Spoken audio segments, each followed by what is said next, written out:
Welcome, forest friends. It's time to enter the forest and see what we discover. Open your mind and wander with us for a bit. Welcome back, forest friends. In our last walk together, we followed learning as it left the forest, traveling across contexts and adapting to new terrain. Today we explore what happens next. This episode is called When the Trail Walks Itself: Habits, Automaticity, and the Power of Effortless Thinking. Because once a path has been traveled often enough, the mind no longer needs to think about each step. Habits are not just behaviors. They are cognitive shortcuts. They are the brain's way of conserving energy by turning repeated actions and patterns of thought into automatic processes. Neuroscientists like Ann Graybiel and psychologists like Wendy Wood have shown that when an action or thought is repeated consistently in a stable context, the brain gradually shifts control from effortful, conscious processing to automatic execution. The trail becomes smooth, the steps become quiet, the walker barely notices the movement anymore. In learning, this shift can be a gift or a trap. Automaticity is what allows fluent reading, quick math facts, smooth writing, and effortless decoding. It frees working memory. It lowers cognitive load. It allows the learner to focus on meaning rather than mechanics. When foundational skills become automatic, the mind gains space to think deeply, creatively, and flexibly. This is why fluency matters. A learner who no longer struggles to decode words can focus on comprehension. A learner who no longer counts on their fingers can reason mathematically. But automaticity also has a shadow side. When habits form too early or around incomplete schema, they lock in shallow understanding. The trail may be smooth, but it may lead somewhere limited. The learner moves quickly, confidently, and incorrectly. Because the action feels effortless, the mind rarely questions it. This is how misconceptions persist. The forest grows dense around a path that no longer serves the traveler. This is why habits must be built on strong schema. When schema are deep, flexible, and well-connected, habits amplify good thinking. When schema are fragile or rigid, habits amplify errors. Automaticity does not improve thinking on its own. It simply repeats whatever structure it is built upon. Habits also extend beyond academics.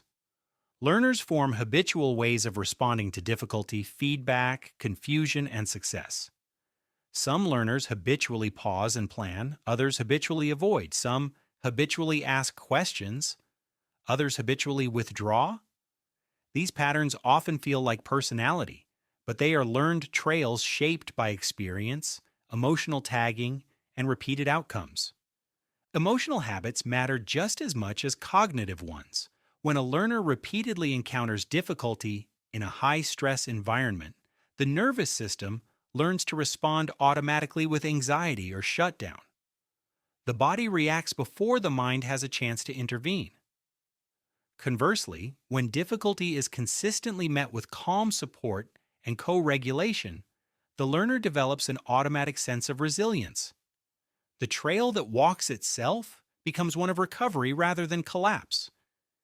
This is where co-regulation, narrative identity, and self-talk resurface. Habits are reinforced stories. They are narratives that have been practiced until they no longer require conscious narration.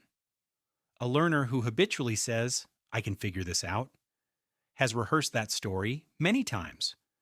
A learner who habitually says, "I'm bad at this," has done the same. Automaticity reflects not just what the learner does, but what they believe. Changing habits requires interruption. The brain must be gently pulled off the familiar trail and invited to notice it again. This takes effort. It increases cognitive load temporarily. It can feel uncomfortable. But this discomfort is not failure. It is growth. It is the moment the forest floor is disturbed so a new path can form. Research shows that habits are most malleable when context changes, when emotional safety increases, and when learners are explicitly invited to reflect on their own patterns. Naming the habit brings it back into conscious awareness. Once the learner can see the trail, they can choose whether to keep walking it. Educators and leaders play a powerful role here. Classrooms and systems can unintentionally reward automatic behavior over thoughtful engagement. Speed can be praised more than accuracy. Compliance can be mistaken for understanding. When this happens, habits form that prioritize efficiency over meaning. But when environments slow down just enough to value explanation, reflection, and connection, habits form around thinking rather than rushing. Automaticity should be earned, not rushed. Foundational skills deserve practice until they are fluent, but conceptual understanding must come first. When learners are given time to explore, make errors, and build schema before habits solidify, the resulting automaticity becomes an ally instead of a limitation. As we near the end of today's walk, consider how many trails you yourself walk without noticing. How many responses, decisions, and reactions happen automatically. Some of those trails serve you well. Others may no longer fit the landscape you're in now. The same is true for learners. Education is not just about building habits. It is about deciding which habits are worth keeping. In our next episode, Forest Friend, we will explore what happens when automatic trails must be disrupted intentionally and how creativity, insight, and new growth often emerge when the familiar path is gently abandoned.